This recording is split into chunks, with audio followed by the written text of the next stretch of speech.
María Carlota Amelia Augusta Victoria Clementina Leopoldina de Sajonia-Coburgo-Gotha, nacida en Bruselas el 7 de junio de 1840. Fue la segunda y última emperatriz consorte de México.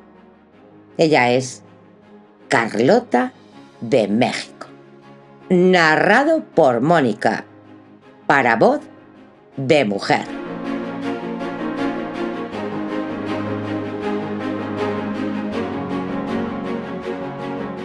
Capítulo 6. Una misión divina.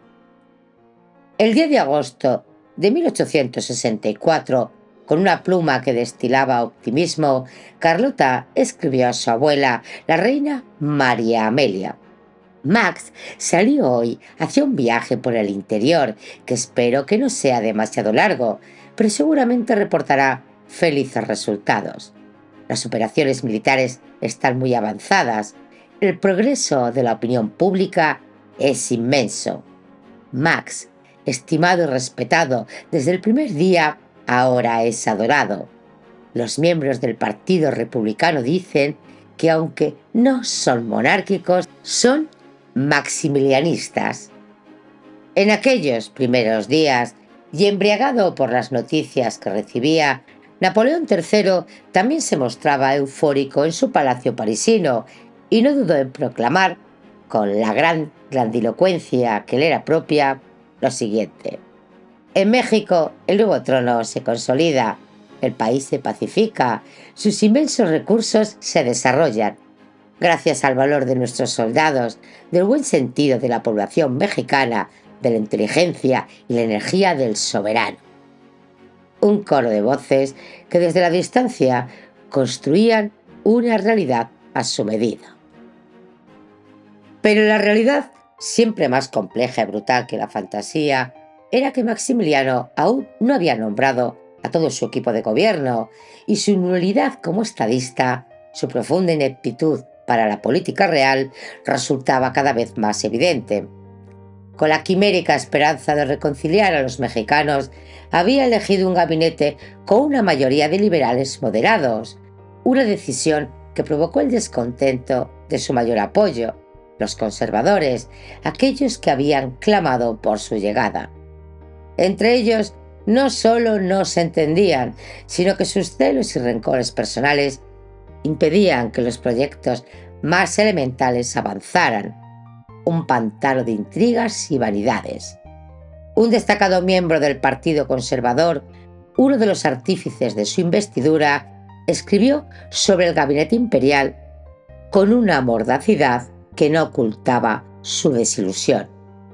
Era una oficina políglota, una especie de Torre de Babel, en la que había alemanes, austriacos, belgas, franceses, húngaros, hombres la mayoría sin antecedentes conocidos, llenos de codicia, sin nada que les ligara al país. No tenían afecto a Maximiliano, a quien solo veían como un instrumento para hacer sus negocios, y ni sabían el idioma, ni conocían las costumbres de México, cuyo porvenir les era completamente indiferente. Al frente de su gabinete, el soberano nombró a Félix Eloín, un ingeniero belga enviado por el rey Leopoldo I, reconocido por ser un enemigo declarado de la Iglesia y de Francia, una elección que sembraba la discordia. Su buen amigo el húngaro, Eszerzer Leichtert, enemistado con todos, fue ascendido inexplicablemente a consejero de Estado, un acto de favoritismo ciego. Más aún, Maximiliano mandó inexplicablemente al exterior a los dos generales mexicanos que más prestigio tenían entre los conservadores, un autosabotaje político. En noviembre, Miguel Miramón, expresidente de México y antecesor de Juárez, abandonó el país para hacer un curso de artillería en Berlín, y en diciembre Leonardo Márquez marchó a encabezar una misión en Constantinopla. Carlota, con una intuición más aguda, seguía estos nombramientos con una inquietud creciente, pero se mantuvo al margen, observando la lenta desintegración de lo que creía un sueño. En estas circunstancias de incipiente caos, Maximiliano anunció otra gira, una escapada más que una necesidad política. Deseaba, con su habitual idealismo, conocer los nuevos territorios de su vasto imperio y conseguir, con su mera presencia, la adhesión del pueblo. También quería demostrar a Europa que se podía viajar por México con seguridad y con ello atraer a futuros inversores, un intento desesperado por infundir confianza. En realidad, su itinerario se ciñó, con una prudencia que revelaba el peligro, a las zonas donde el ejército francés pudiera protegerlo, no solo de los hombres de Juárez, que eran una sombra constante, sino de los forajidos que abundaban por los caminos. Carlota le hubiera acompañado encantada, su espíritu aventurero no tenía las incomodidades, pero su esposo le explicó las dificultades e incomodidades de este viaje y la ineludible necesidad de que ella se quedara en palacio. Asimismo, le encargó que en su ausencia presidiera el Consejo de Ministros, un acto de confianza que, irónicamente, la catapultaría al centro del poder. Fue otra decepción para la emperatriz, un golpe a sus expectativas de compañerismo, y cuando Maximiliano abandonó la capital, escoltado por un destacamento de caballería, cayó enferma. Tuvo que guardar cama unos días, vencida por el abatimiento y por unos dolorosos cólicos y diarreas, una somatización de su angustia. En los días siguientes, Carlota, con una resiliencia asombrosa, recuperó la salud y el ánimo.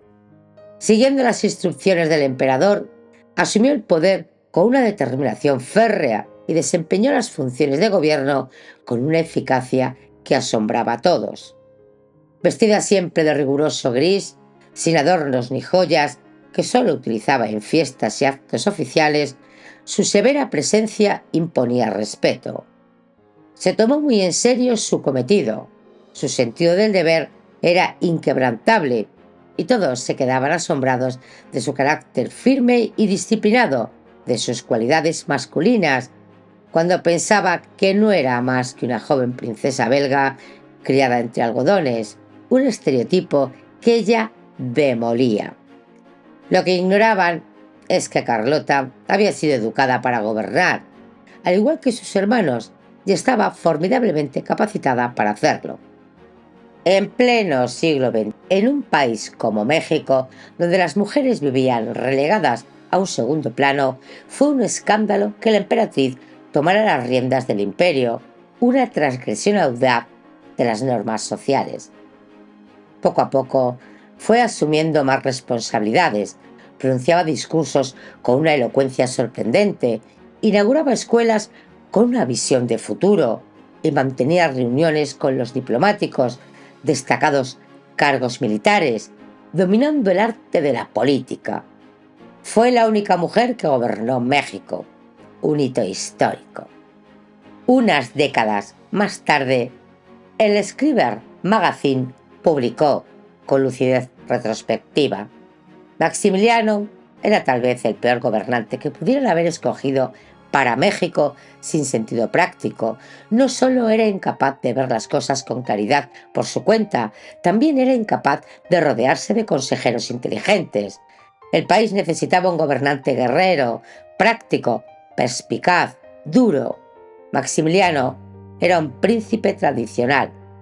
Carlota, sin embargo, era realmente la mente maestra de los dos, aunque solo tenía 24 años. Una verdad muy amarga que el tiempo confirmaría.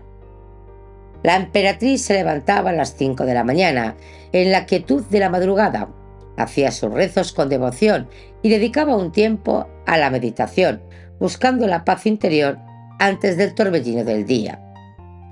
Tras un frugal desayuno, a las 6 ya estaba lista para comenzar sus labores de gobierno, y a esa hora mandaba llamar a sus ministros para pedirles cuentas con una exigencia implacable. Carlota tenía menos paciencia que su esposo, su espíritu era más pragmático y gobernaba con arrogancia y energía, con inteligencia. En ausencia del emperador, era bastante autoritaria, pues no sometía los asuntos a discusión, sino que presionaba su aprobación. Se quejaba a un ministro sintiendo la mano férrea de la regente. Llegaba muy bien informada, su mente absorbía cada detalle y cuando presidía el consejo, todo se sorprendía de los conocimientos tan detallados que tenía de las leyes, que defendía con una vehemencia apasionada. Uno de sus colaboradores cercanos dijo, con gran admiración: los asuntos marchaban rápido cuando ella gobernaba como regente y rara vez abandonaba el consejo con un proyecto rechazado. En ausencia de su esposo, llenó su soledad escribiendo a diario cartas a sus familiares, especialmente a su abuela en Inglaterra, un desahogo de su alma. En una le decía con una mezcla de melancolía y orgullo: estoy regresando de una visita de Chalcala, donde pasé el día, desayuné en el campo en un lugar encantador. Además visité las escuelas y 2 fábricas, una de papel y otra de algodón. Mañana presidiré el Consejo de Ministros por expreso deseo de Max. Todos los domingos doy, también en su nombre, audiencias públicas e intento satisfacer las peticiones que me hacen en tanto me es posible. No obstante, espero con impaciencia que Max regrese porque es mucho más dulce verle que gobernar. Carlota trabajaba infatigable. Su energía parecía inagotable, pero a pesar de su probada eficacia, sus ideas eran demasiado adelantadas para su tiempo en México, una sociedad arraigada en sus tradiciones. Al tomar las riendas del gobierno y mostrarse firme, brillante y autoritaria, se granjeó muchos enemigos, una consecuencia inevitable de su poder. Yo soy liberal, diría un día Maximiliano con una ligereza que rozaba la imprudencia, pero eso no es nada comparado con la emperatriz, quien es roja. Los ministros no la soportaban, orgullo masculino herido, ni aceptaban órdenes de una señora que debía dedicarse a las obras de caridad, a visitar enfermos y a inaugurar escuelas y jardines, relegándola al papel tradicional femenino. Sin embargo, algunos altos dignatarios, con una visión más perspicaz, descubrieron que estaba más capacitada para gobernar que el propio monarca. El propio general Bazaine destacó las cualidades del gobernante de Carlota y no dudó en reconocer que ella podría dirigir mejor que su esposo al imperio si le dejara el poder en sus manos. Una sentencia devastadora para Maximiliano. Otro de sus allegados admitió, con gran honestidad: si México alguna vez tuviera un presidente con la mitad de determinación, energía y honestidad de la emperatriz, estaría en una situación próspera. Pero no solo la criticaban los ministros, también las damas de la alta sociedad, confinadas tras los muros de sus lujosas mansiones, sentían su resentimiento para quienes Carlota, llevada por la ambición de poder, lo único que deseaba era notoriedad, una acusación de vanidad. Al tanto de estos rumores, que como el viento llegaban también a cortes de Europa, la emperatriz se defendió en una extensa carta a su abuela, donde, entre otras cosas, le explicaba que jamás pretendió hacer sombra a Maximiliano. Su amor por él era sincero. Lo único que hago es ayudar a Max en lo que puedo.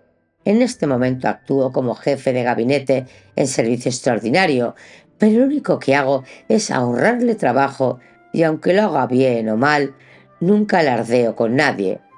Todo esto, abuelita, te lo cuento para que juzgues la veracidad de las críticas que llegan, donde me toman como una especie de marimacho, cuando soy la misma que tú has conocido. Mi única ambición es hacer el bien, pero no para que hablen de ello, sino para que se haga. Una declaración de principios, una defensa de su integridad. Concepción Lombardo La esposa del general Miguel Miramón, que en su vejez publicó sus memorias, dejó para la posteridad un retrato muy poco amable de Carlota, un testimonio teñido de rencor. Desgraciadamente, esa soberana carecía de amabilidad y dulzura que tanto adornan a los grandes de la tierra. Su desmedido orgullo hacía insoportable su persona para las personas que tuvieron la desgracia de servirla como damas de honor. Sus damas de honor temblaban de salir a pasear con ella, pues les hacían 1000 preguntas a las cuales no sabían contestar. Les preguntaba: ¿bajo qué virrey se construyó la escuela de minería? No sé, respondía la dama de honor asustada. ¿Cuántos años tiene la catedral? No lo recuerdo, majestad. Y así seguía aquel paseo en el cual la emperatriz pretendía saber hasta el nombre de las piedras de nuestra capital. Esto a la emperatriz le disgustaba y le daba ocasión de decir que las mexicanas éramos unas ignorantes.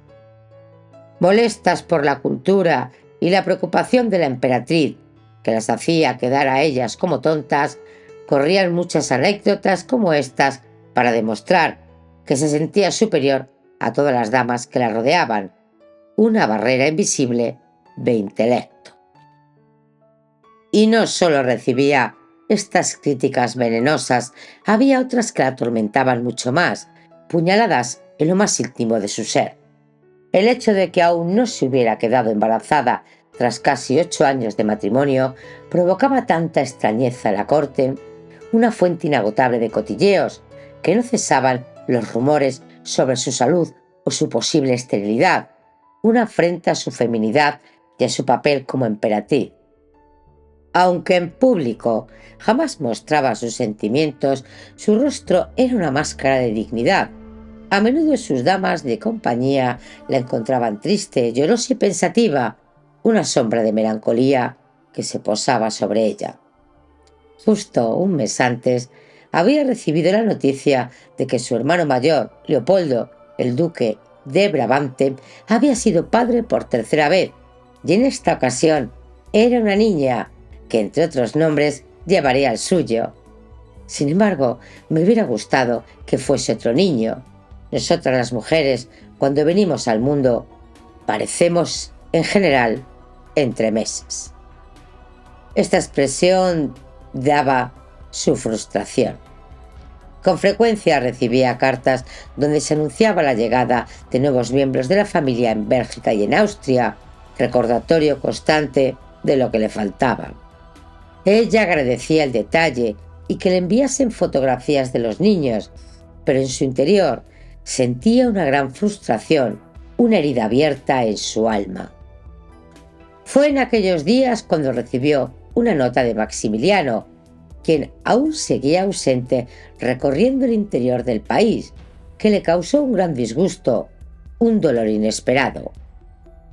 Me olvidé de escribirte que en Querétaro me regalaron un indio chiquitín. Me lo enviaron como presente desde Sierra Gorda. Nadie sabe quiénes son sus padres. En todo caso, eran demasiado pobres para poderlo bautizar. Lo recogí y mandé bautizarlo. Recibió los nombres de Fernando Maximiliano Carlos José. Mandé buscar una buena nodriza y por lo pronto lo establecí en Querétaro. Más tarde lo mandaré traer a México. El niño recién nacido apenas sobrevivió 2 días, una vida fugaz, pero la prensa, siempre ávida de noticias, se hizo eco de la noticia antes que Carlota, y para la mayoría quedó muy claro que Maximiliano sabía que su esposa no podía tener hijos y, lejos de abandonarla, decidió llevarle un niño indígena para hacerle compañía, una crueldad disfrazada de afecto. Ella mantuvo su habitual dignidad y su silencio, velo que ocultaba su dolor. Siempre que él estaba de viaje, le escribía cartas de amor, un testimonio de su afecto inquebrantable, como esta: mi queridísimo Ángel, una nostalgia indescriptible por ti me consume. Este viaje largo y fatigoso, tan lejos de ti, mi vida, es un gran sacrificio que hago al país. te estrecho contra mi corazón. El romanticismo, sin embargo, se acababa cuando él regresaba a su lado. La distancia física era un bálsamo para la emocional. Maximiliano recorrió las ciudades de la región de Bajío, donde fue recibido con gran entusiasmo. Pasó por San Juan del Río, Querétaro, Celaya, Irapuato, Guanajuato, San Miguel de Allende y Dolores Hidalgo. Allí, el 16 de septiembre de 1864, tuvo el honor de ser el primer gobernante de México que dio el grito de independencia. A estas alturas estaba enamorado de la belleza y la variedad étnica del país. En sus viajes le gustaba mezclarse con la gente, comer los platillos tradicionales, beber pulque en las cantinas, asistir a los toros y vestirse de charro, el atuendo mexicano. Lucía con orgullo su sombrero grande de paño, chaqueta negra y pantalón con botones de plata. «Es más mexicano que los mexicanos», comentó un testigo. Sus adversarios se reían de él y lo apodaban el pulque austriaco. La pareja imperial apreciaba mucho los textiles de México y especialmente los sarapes. En sus paseos a caballo usaban esas finas mantas de lana que Carlota, fascinada por su calidad y diseño, encargó 2 sarapes en saltillo como regalos a las emperatrices Eugenia de Montijo y su cuñada Sisi. Tras una larga separación, el 2 de octubre de 1864, la emperatriz decidió salir al encuentro de Maximiliano acompañada de Bazaine, que en su ausencia había sido investido mariscal de Francia.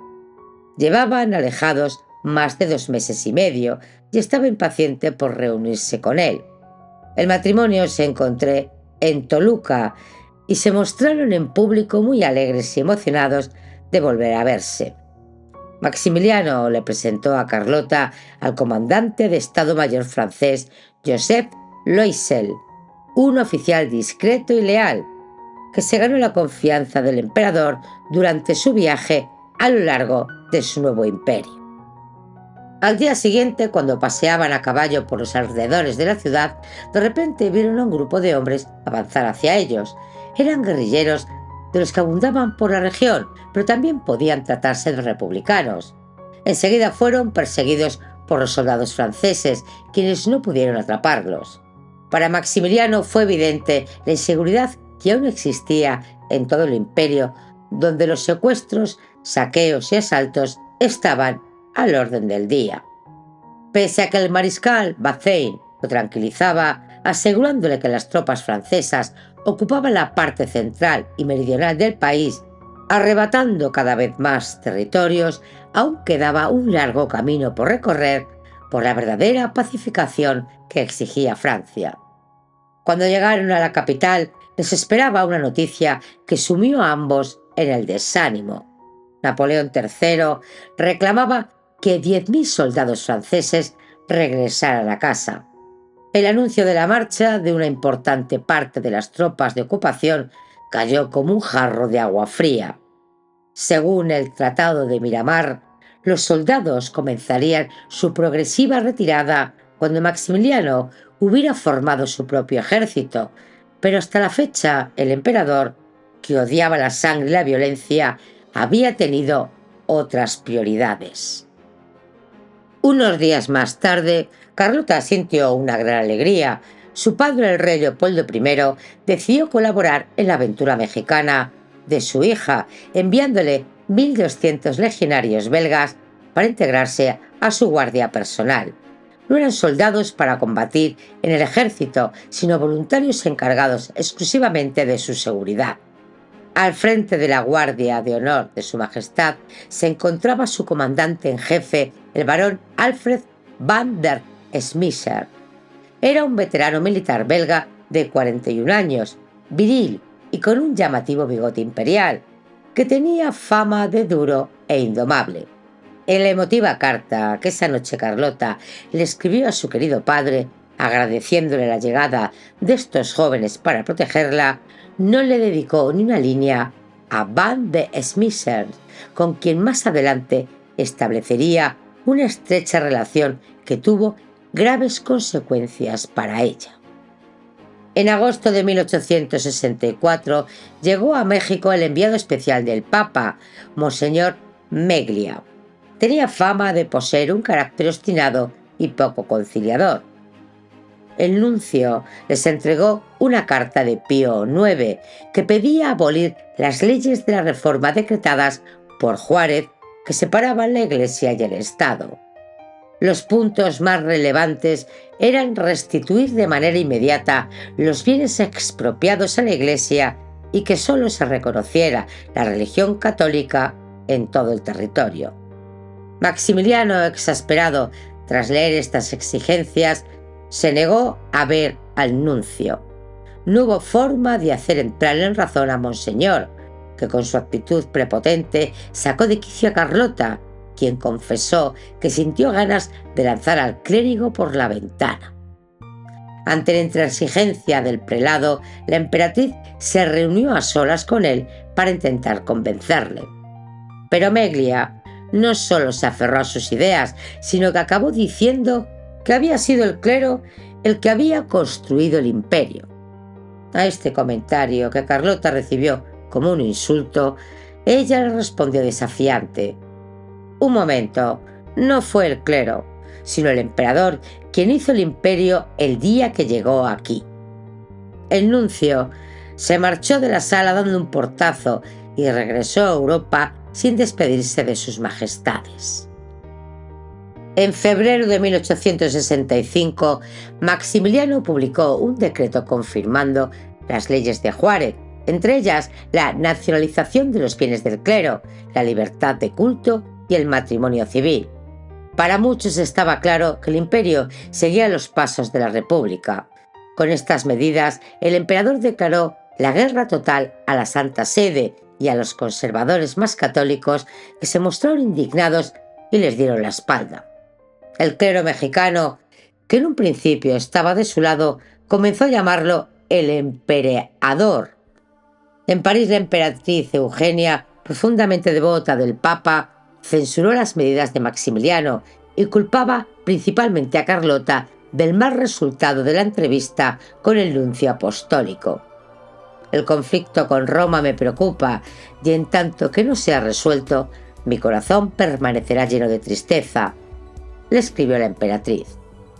Ella le respondió: «Hablé con el nuncio 2 horas. Puedo decir a vuestra majestad que nada me podía dar una idea más exacta del infierno que esta entrevista, ya que el infierno no es otra cosa que un callejón sin salida». La correspondencia entre ambas emperatrices pronto adquirió un tono más áspero y lleno de recriminaciones por ambas partes. Con el regreso de Maximiliano se reanudó la vida social en la corte. A principios de 1865 existía una gran actividad cultural en la Ciudad de México y las fiestas y los banquetes volvieron a brillar en la capital. Las obras en Chapultepec ya habían finalizado y los salones se habían embellecido con el mobiliario traído de Europa. Sus jardines, el césped, palmeras, flores exóticas eran un oasis de frescor. En aquellos días Carlota instauró los lunes de la emperatriz, imitando a Eugenia de Montijo, recibiendo a miembros de buena sociedad mexicana que conservaban sus invitaciones como tesoros de gran prestigio. Ese día había música. La soberana lucía sus elegantes modelos de Designer Work y se servían bocadillos en la cumbre del cerro del Chapulín, donde se podía contemplar el hermoso atardecer sobre el Valle de México. El matrimonio también organizaba veladas literarias y llegó a fundar la Academia de Ciencias y Literatura. Maximiliano había conocido en la Hacienda de los Reyes al poeta español José Zorrilla, que en aquellos tiempos vivía en México. Tras leer uno de sus poemas ante los emperadores, Maximiliano, que también era poeta, quedó fascinado con él. A raíz de ese encuentro, José Zorrilla entró por la puerta grande en la corte del monarca, llegando a ser su amigo y confidente. El emperador lo nombró lector imperial y director del Teatro Imperial. Al año siguiente, en uno de los salones del palacio, se representó Don Juan Tenorio, y su autor se quedó asombrado al comprobar que la emperatriz Carlota se había aprendido de memoria aquella obra. Zorrilla fue un habitual de Chapultepec, sentándose a menudo a la mesa imperial. El emperador me fue simpático desde la primera vez que lo vi, pero además de que la emperatriz no me lo fue nunca, comprendí desde su llegada que jamás el imperio echaría raíces en aquel país, porque ni Maximiliano podía llegar a comprenderlo nunca, ni México a Maximiliano, escribió el poeta. A medida que pasaban los meses, Carlota ya no era tan optimista y veía la realidad mientras su esposo vivía en un mundo de fantasía.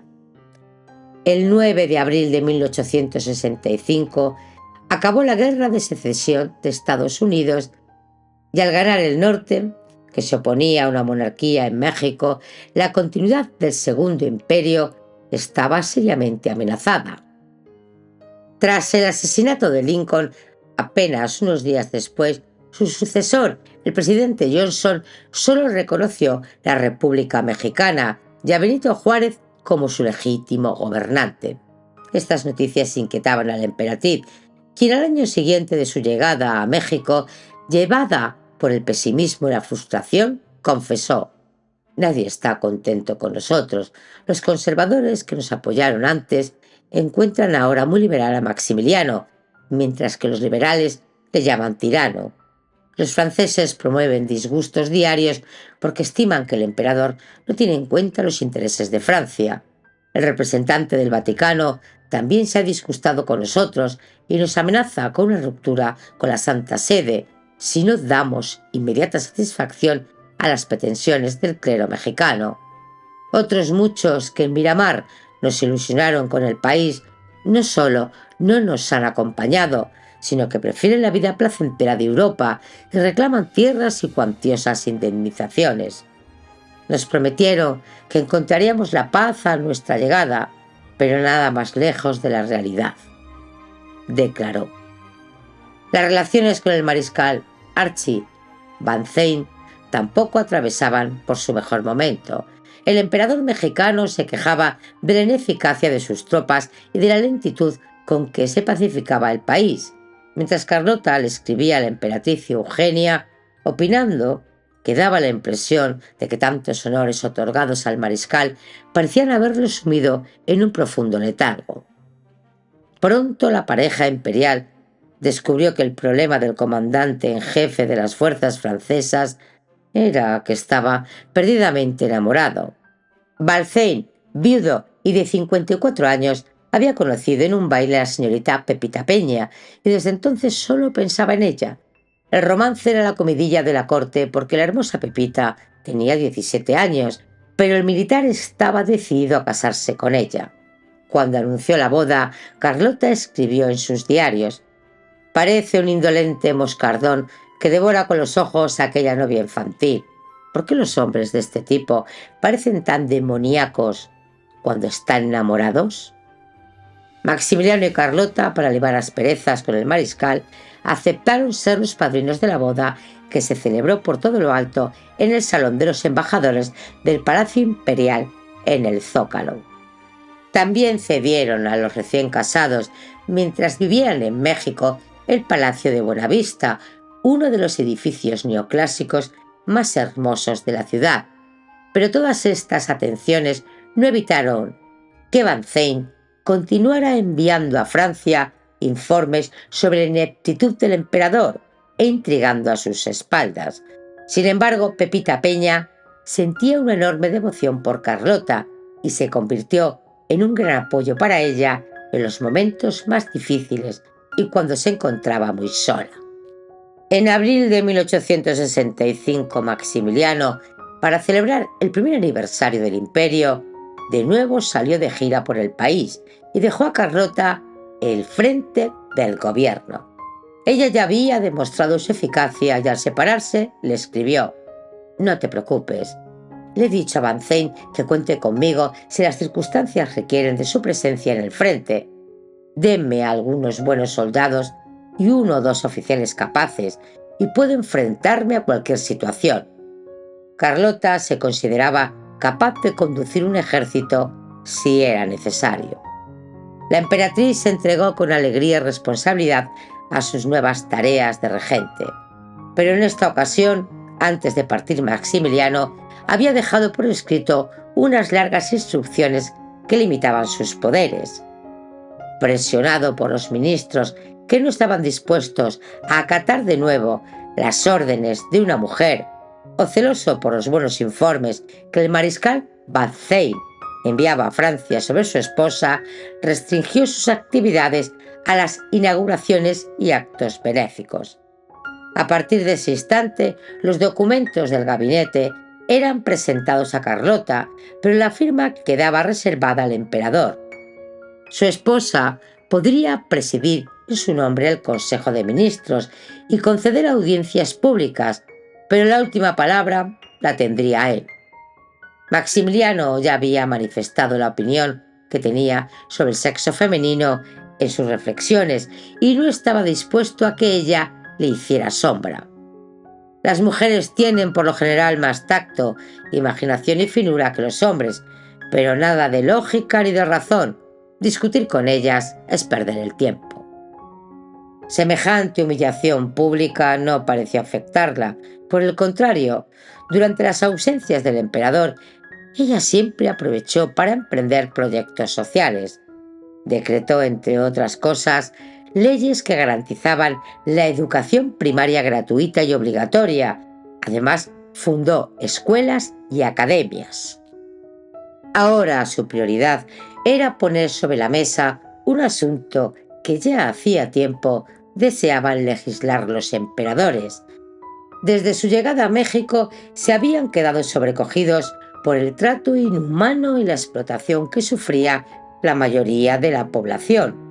El país entonces contaba con 8 millones de habitantes, de los cuales 5 eran indígenas. Durante meses Maximiliano había trabajado en una propuesta de reformas, las cuales iban a la mejora de la situación y dispuestas a sacarlas adelante. Carlota presentó a los ministros una ley urgente para reconocerles su condición de seres humanos. Con su habitual vehemencia y autoridad consiguió la adhesión de los ministros y la ley fue aprobada. Entre todos los grandes avances se limitó la jornada laboral, se abolieron los castigos corporales y el trabajo infantil.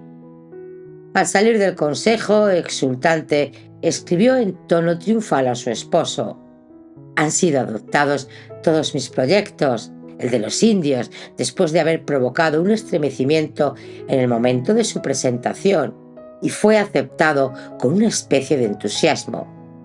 Cuando el decreto se publicó, causó un profundo malestar entre los dueños de las haciendas, que dejaron de apoyarlos».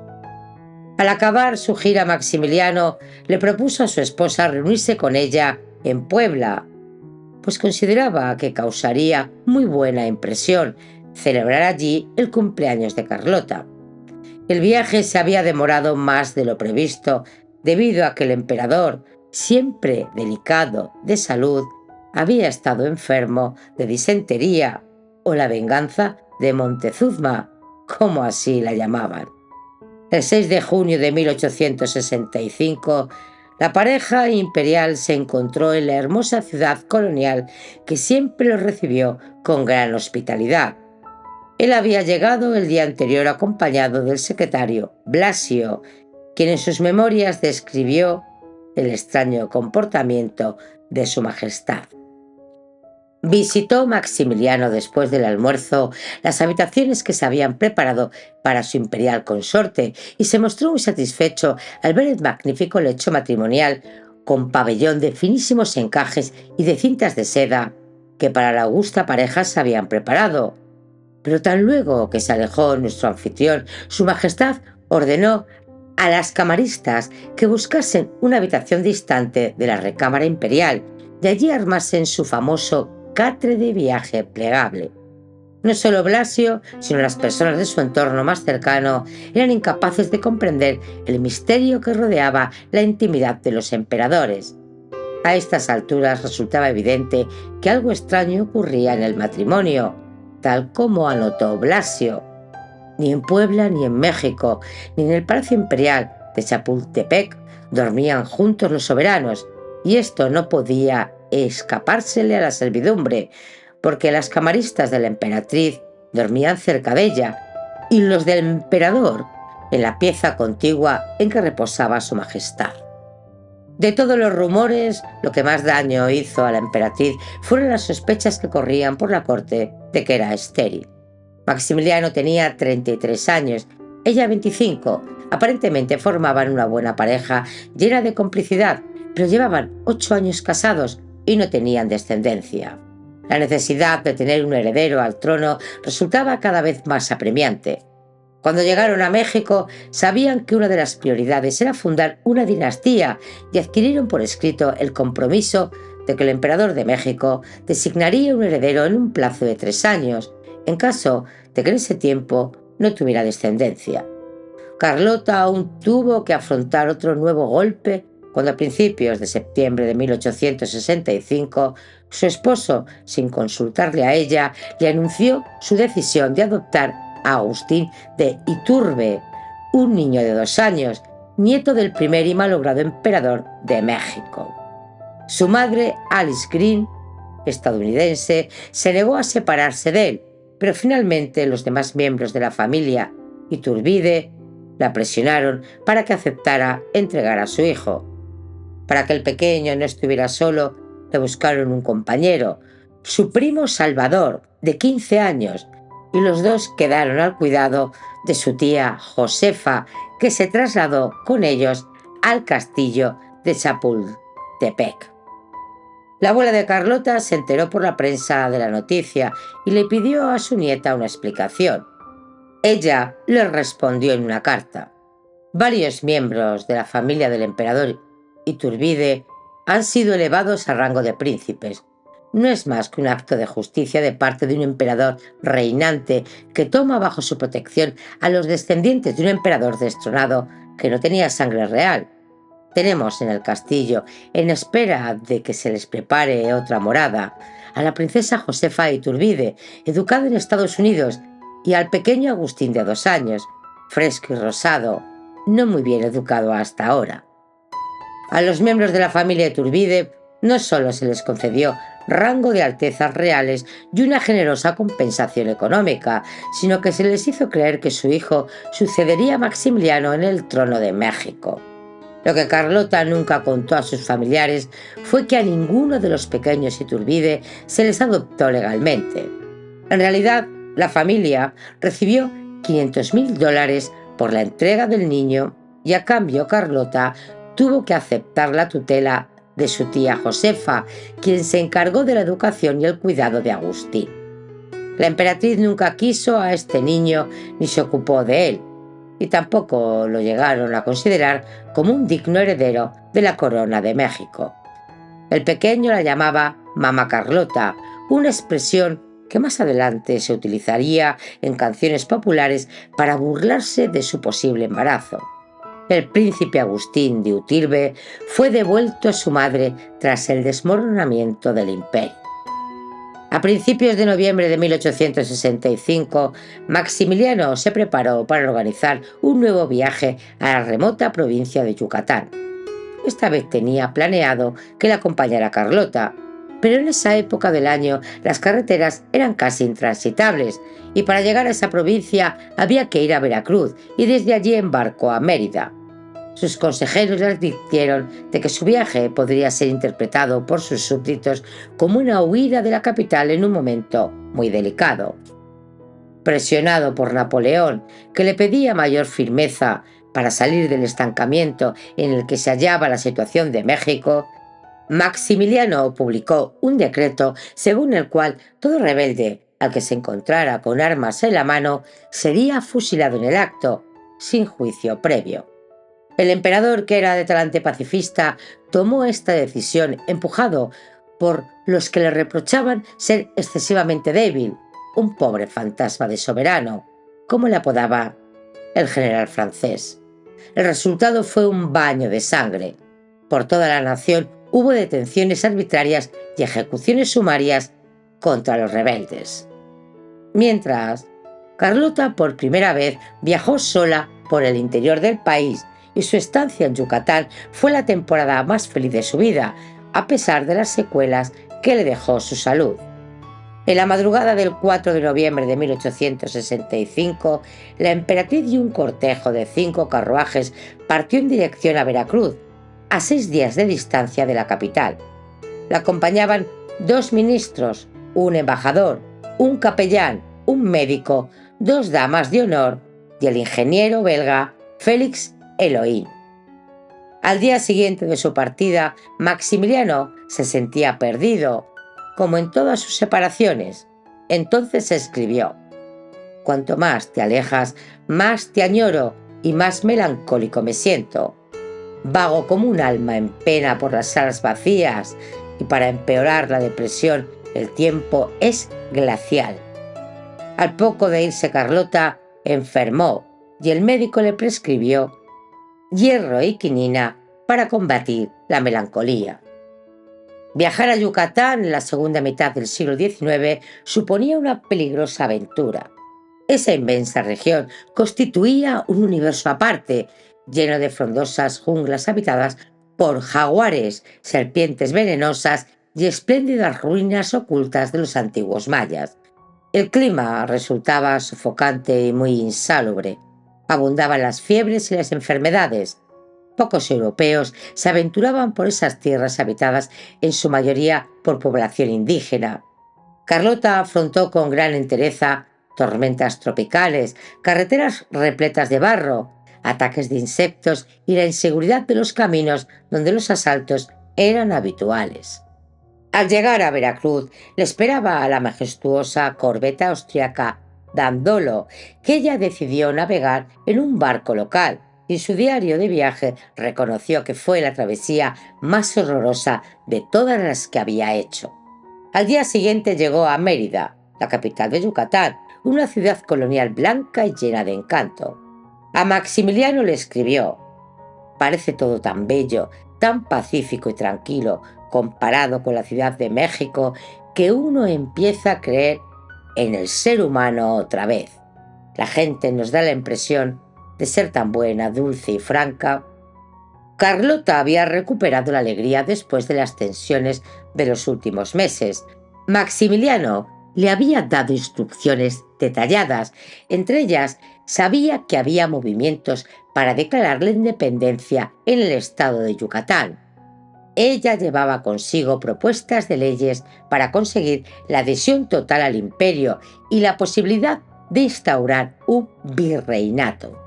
Durante las siguientes semanas tuvo una intensa actividad, presidiendo bailes, banquetes, inaugurando escuelas, hospitales, asistiendo a misas y celebrando audiencias públicas. El ritmo era tan frenético que pronto el cansancio se hizo notar y tuvo que guardar cama por una afección de garganta.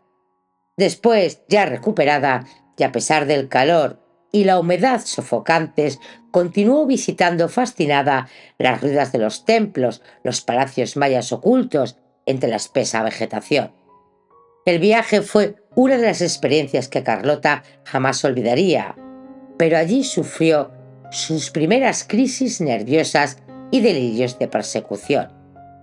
Ya entonces comenzó a decir a sus damas de compañía que tenía temor a ser envenenada y pasaba las noches sin dormir y rezando. Tras 2 meses ausente, Maximiliano fue a recibir a su esposa a las afueras de la capital y la invitó a pasar unos días en Cuernavaca para que se recuperara del viaje. Esta ciudad, famosa por su eterno clima primaveral, le había cautivado y allí iba cuando llegaba el frío de Chapultepec. Era un lugar encantador en un valle rodeado de bosques y montañas que le recordaba a Suiza. Al principio se alojaron en el Palacio Municipal, pero cuando el emperador descubrió el maravilloso jardín Borda, quedó enamorado y decidió alquilar la casa.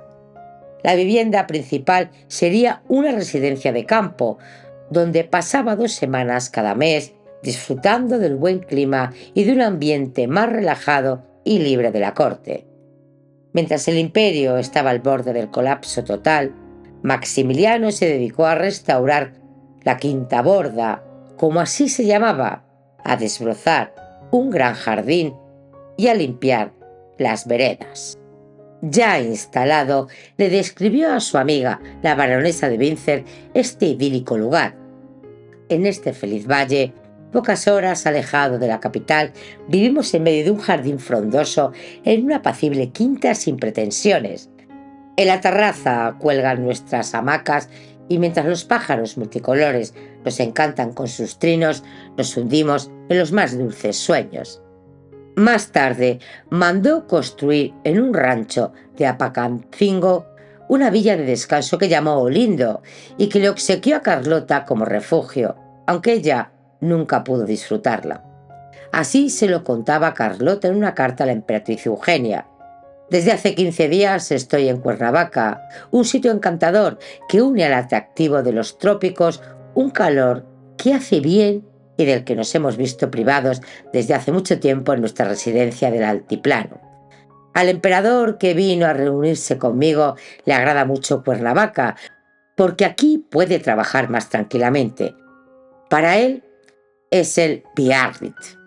Hay que construir en él un pequeño chalet al que dará el nombre de Olindo, que está rodeado por espesos bosquecillos de laureles, de naranjos y plátanos distribuidos por la naturaleza con graciosa profusión.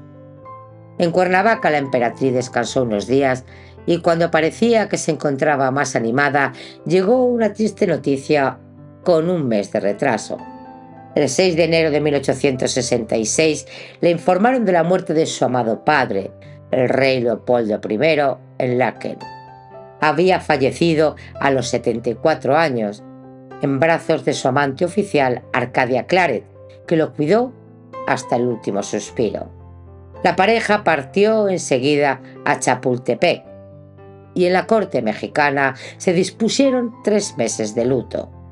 Rota por el dolor, agradeció las muestras de cariño de sus súbditos, quienes pusieron lazos negros en las ventanas y le llegaron sentidas cartas de pésame de todas las cortes europeas.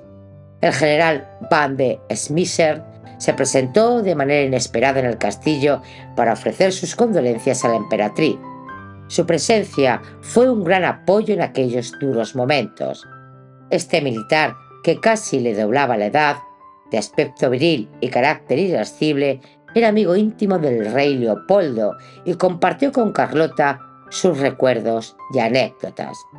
En aquellos días se los vio caminar juntos por los jardines y en una ocasión los dos dieron un paseo nocturno en una canoa por el lago Chalco.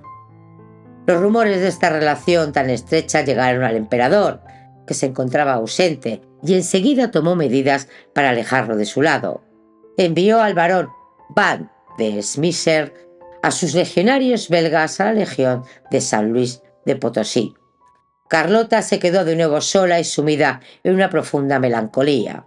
Su padre había sido un gran apoyo moral y un consejero político. La llegada al trono de su hermano mayor Leopoldo II de Bélgica, cuya relación no había mejorado con los años, desató unas luchas por la herencia que la alejarían aún más de él. El 18 de marzo de 1866, la princesa le escribió a la condesa de Just para agradecerle su carta de condolencia por la muerte de su padre. Su antigua institutriz vivía en Francia y así aprovechó para desmentir los rumores que circulaban en Europa sobre el fracaso del imperio en México. Como de costumbre, se mostraba optimista a pesar de las dificultades que atravesaban. Querida y buena condesa, 1000 veces gracias por su afectuosa carta y por su simpatía en mi desgracia. La soberana de México no ha dejado jamás de ser su niña, y cada palabra suya la recibe siempre de corazón. Sin embargo, nuestra tarea, que juzga tan severamente y que considera como imposible, no lo es tanto. Lo que sucederá lo sabe únicamente el cielo, pero no será nunca por nuestra culpa ni fallo. Póngase en mi lugar y pregúntese si la vida en Miramar era preferible a la de México. No, 100 veces no. Y yo prefiero, por mi parte, una posición que ofrece actividad y deberes, aun con dificultades, a contemplar el mar sobre una roca hasta los 70 años. Esto es lo que he dejado y lo que aquí tengo, y ahora corra la cortina y no se asombre de que ame a México. 3 meses después de la trágica pérdida de su padre, Carlota tuvo que sufrir la muerte de su querida abuela materna, la reina María Amelia, a los 84 años en su exilio en el castillo de Claremont, en Inglaterra. Se sentía más sola que nunca, más vulnerable que nunca, con nadie con quien compartir su dolor y con un esposo cada vez más distante. Para empeorarlo todo, descubrió que su marido le era infiel. Este golpe fue definitivo y ya nada sería como antes. Había llegado a sus oídos que el emperador viajaba con tanta frecuencia a Cuernavaca porque allí tenía varios amores, pero últimamente sentía predilección por una muchacha indígena de 17 años, hija del jardinero de la villa Olindo. Se llamaba Concepción Sedano, pero la gente la conocía como la India Bonita. En una carta, Maximiliano se refirió a ella con estas palabras: una joven india inocente que me testimonia un afecto ingenuo que me es muy dulce. Se está tan solo en la vida. Un día corrió la voz de que la bella Concepción se había quedado embarazada y la gente señaló a Maximiliano. Mientras en Cuernavaca el emperador dedicaba su tiempo a cazar espléndidas mariposas, a dar largos paseos a caballo por el valle y a disfrutar de su quinta a borda de divertidas veladas donde corría en abundancia el vino y el champán, el 25 de enero de 1866 recibió una carta demoledora de Napoleón III que le sacó de su ensoñación. En ella le decía que ante la insostenible situación que atravesaba el imperio, con las arcas vacías, una décima parte del país pacificada y la carencia de un ejército nacional, había decidido retirar de inmediato todas sus tropas de México. Le ocultó la presión que sufría de Estados Unidos y que le había obligado a tomar esta drástica medida que suponía el fin del imperio mexicano. Carlota recibió la noticia en un momento de su vida en el que había tocado fondo emocionalmente. Las cartas de la emperatriz, escritas a principios de 1866, desvelan su estado de ánimo. Siento melancolía y depresión, como si no hubiera nada en la vida que me conformara, que me confortara o que me brindara consuelo. La salud de su esposo también le preocupaba. En 2 años su aspecto físico se había deteriorado rápidamente. Había perdido mucho peso debido a la disentería crónica que padecía y al paludismo que le provocaba fiebres intermitentes. Él, que antaño era coqueto y le gustaba cuidarse, se había dejado mucho. Casi nunca se afeitaba y estaba prácticamente calvo, por lo que en ocasiones llevaba peluca. Bebía mucho, fumaba puros y la comida picante del país le había dañado su ya delicado estómago. Tenía la dentadura muy deteriorada y sufría frecuentes dolores de muelas. Carlota ya casi no reconocía al apuesto y altivo archiduque austriaco, de ojos claros, de barba rubia enfundado en su uniforme de gala que le había robado el corazón cuando era una princesa llena de sueños románticos. Pero Carlota, a pesar de todas las adversidades, no estaba dispuesta a rendirse.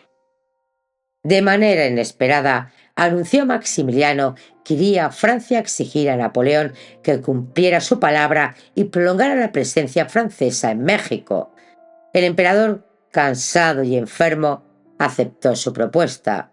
La repentina decisión de la emperatriz de viajar a Europa en plena temporada de lluvias, cuando los caminos a Veracruz eran casi intransitables y muy peligrosos, para muchos solo tenía un motivo. Carlota estaba embarazada y huía para ocultarlo. En las calles sonaba una canción popular con el siguiente estribillo. Adiós, mamá Carlota, la gente se alborota al verte tan gordota. Continuará. Si quieres seguir conociendo esta historia, suscríbete y no te arrepentirás.